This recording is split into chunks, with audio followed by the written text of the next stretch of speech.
আমরা কেউ মাস্টার হতে চেয়েছিলাম, কেউ ডাক্তার, কেউ উকিল। অমলকান্তি সেসব কিছু হতে চায়নি। সে রোদ্দুর হতে চেয়েছিল। ক্ষান্ত বর্ষণ কাক ডাকা বিকেলের সেই লাজুক রোদ্দুর। জাম আর জামরুলের পাতায় যা নাকি অল্প একটু হাসির মতো লেগে থাকে। আমরা কেউ মাস্টার হয়েছি, কেউ ডাক্তার, কেউ উকিল। অমলকান্তি রোদ্দুর হতে পারেনি। সে এখন অন্ধকার একটা ছাপাখানায় কাজ করে। সেদিন সকালটা অন্য দিনের মতো ছিল না। ঘড়িতে তখন সকাল 10টা। জানালার ফাঁক দিয়ে রোদের আলো ঢুকছিল রাহুলের ঘরে, কিন্তু সেই আলোতে কোনো উষ্ণতা ছিল না। ঘরের ভেতরটা অদ্ভুত এক চাপা উত্তেজনায় ভরা। আজ রেজাল্ট বেরোবে। ল্যাপটপের সামনে বসে আছে রাহুল। তার আঙুল কিবোর্ডের ওপর স্থির হয়ে আছে, কিন্তু ক্লিক করার সাহস পাচ্ছে না। বুকের ভেতরটা ধুকফুক করছে, যেন প্রতিটা ধুকফুক শব্দ তার নিজের কানে স্পষ্ট শোনা যাচ্ছে। স্ক্রিনে বোর্ডের ওয়েবসাইট খোলা। পেজটা লোড হচ্ছে। হঠাৎই পেজটা খুলে গেল। রাহুল ধীরে ধীরে নিজের রোল নাম্বারটা টাইপ করলো। এন্টার চাপলো। 1 সেকেন্ড, 2 সেকেন্ড, তারপর স্ক্রিনে একটা শব্দ ভেসে উঠল, ফেইল্ড। শব্দটা যেন স্ক্রিনে নয়, সরাসরি তার বুকের মধ্যে এসে আঘাত করলো। তার হাত কাঁপতে শুরু করলো। ঠিক তখনই বাইরে থেকে বাবার গলা ভেসে এলো, রাহুল, রেজাল্ট বেরিয়েছে? রাহুল কোনো উত্তর দিল না। তার চোখ এখনো সেই শব্দটার উপরেই স্থির হয়ে আছে, ফেইল্ড। বাবা আবার ডাকলেন, কি হলো, পাশ করেছিস তো? রাহুল ধীরে ধীরে তার ল্যাপটপটা বন্ধ করল। তার গলা শুকিয়ে গেছে। না বাবা। বাইরের ঘরে কয়েক সেকেন্ড নিস্তব্ধতা নেমে এলো। তারপর বাবার গলা, ফেল করলি? রাহুল আর কোনো উত্তর দিল না, কারণ তার নিজের কাছেই প্রশ্নটা এখনো পরিষ্কার নয়, সে কি সত্যিই ফেল করেছে? বিকেলের মধ্যে খবরটা পুরো পাড়ায় ছড়িয়ে গেল। ছোট শহরে খবর ছড়াতে সময় লাগে না। চায়ের দোকানে লোকজন বসে আলোচনা করছে। একজন বলল, রাহুল নাকি ফেল করেছে শুনলাম। আরেকজন চা নেড়ে বলল, তা এই ছেলেটা তো খুব ভালো পড়তো না। কালকার ছেলেরা মোবাইলেই বেশি সময় কাটায়। রাহুল সেই দোকানের পাশ দিয়ে হাঁটছিল। সব কথা তার কানে আসছিল। প্রতিটা শব্দ যেন সূচের মতো বিঁধছিল। সে মাথা নিচু করে হাঁটতে লাগলো। রাহুল কখনো খারাপ ছাত্র ছিল না। স্কুলে যখন কোনো কঠিন প্রশ্ন আসতো, শিক্ষকেরা প্রায়ই বলতেন, রাহুল, তুমি বলো। বন্ধুরা পরীক্ষার আগে তার কাছ থেকেই নোট নিত। সে সবকিছু মুখস্থ করত না। সে বুঝতে চাইতো কেন হয়, কিভাবে হয়। কিন্তু এই পরীক্ষাটা ছিল অন্য রকম। এখানে বোঝার থেকে বেশি গুরুত্বপূর্ণ ছিল মুখস্থ করা। যে ছাত্র গাইড বুকের সংজ্ঞা শব্দে শব্দে লিখেছে সে নম্বর পেয়েছে, আর যে ছাত্র নিজের ভাষায় বুঝে লিখেছে সে নম্বর পায়নি।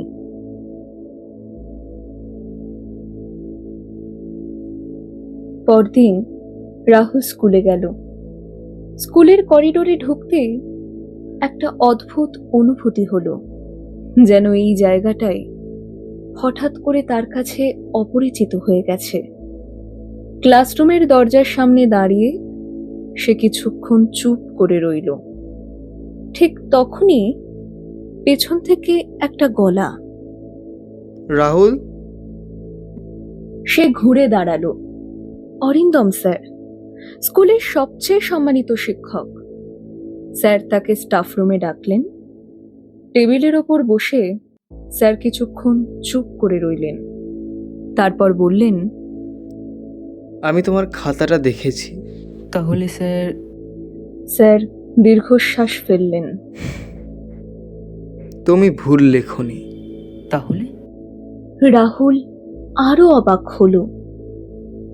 স্যার ধীরে বললেন, তুমি বুঝে লিখেছ, কিন্তু বোর্ড যেভাবে উত্তর চাই সেভাবে লেখনি। রাহুল কিছুক্ষণ কোনো কথা বলতে পারল না। তার মনে হচ্ছিল কেউ যেন তার ভেতরের পৃথিবীটা উল্টে দিয়েছে। সে ধীরে বলল, মানে স্যার, আমি ঠিক ছিলাম। স্যার মৃদু হাসলেন। তুমি ঠিক ছিলে, কিন্তু সিস্টেম তোমাকে ঠিক বলে না। সেই রাতে বাড়িতে ঝড় উঠল। বাবা খুব রেগেছিলেন। এত টাকা খরচ করলাম পড়াশোনায়, আর তুই ফেল করলি? রাহুল চুপ করে দাঁড়িয়েছিল। বাবা আবার বললেন, এখন লোকজনকে কি বলবো? হঠাৎ রাহুলের বুকের ভেতরে জমে থাকা সব কথা বিস্ফোরণের মতো বেরিয়ে এলো। সে চিৎকার করে উঠল। আমি ফেল করিনি। ঘরটা নিস্তব্ধ হয়ে গেল।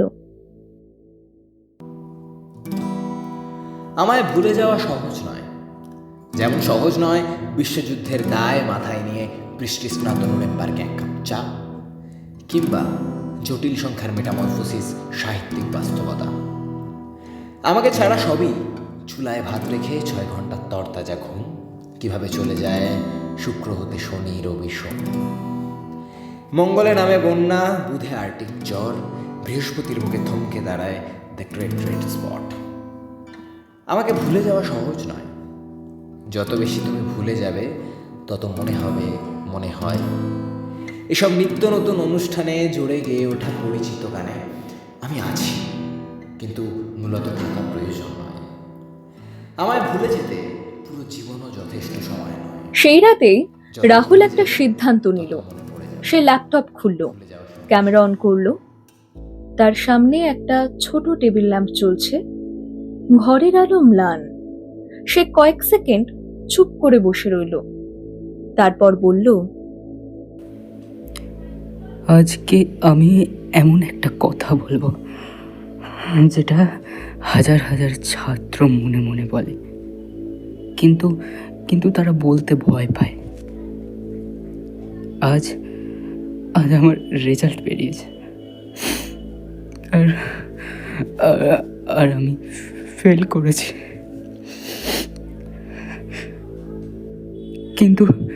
কিন্তু আমি ফেল করিনি।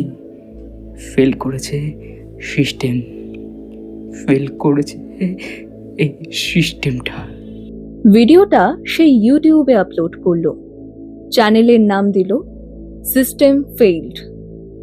পরদিন সকালে ঘুম থেকে উঠে সে ফোনটা খুলল। তার চোখ বড় হয়ে গেল। ভিডিওটা ভাইরাল হয়ে গেছে। হাজার হাজার কমেন্ট। একজন লিখেছে, ভাই এটাই আমাদের গল্প। আরেকজন লিখেছে, আমিও একই কারণে ফেল করেছি। আরেকজন লিখেছে, প্রথমবার কেউ সত্যিটা বলল। রাহুল বুঝল সে একা না।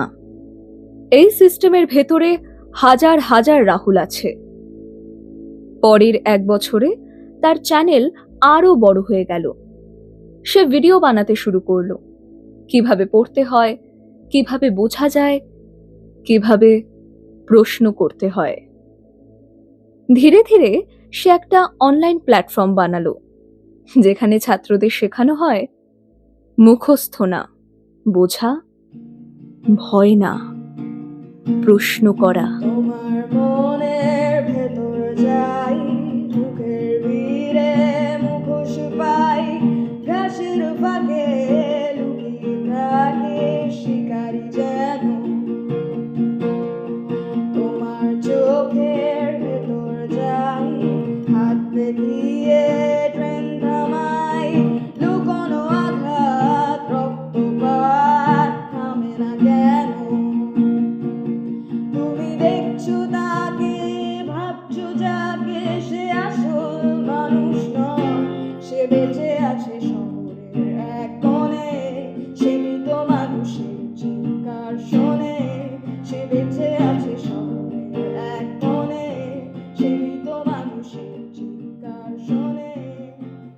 কলকাতা কল্পনায় আজকে শুনলেন আমি ফেল করিনি।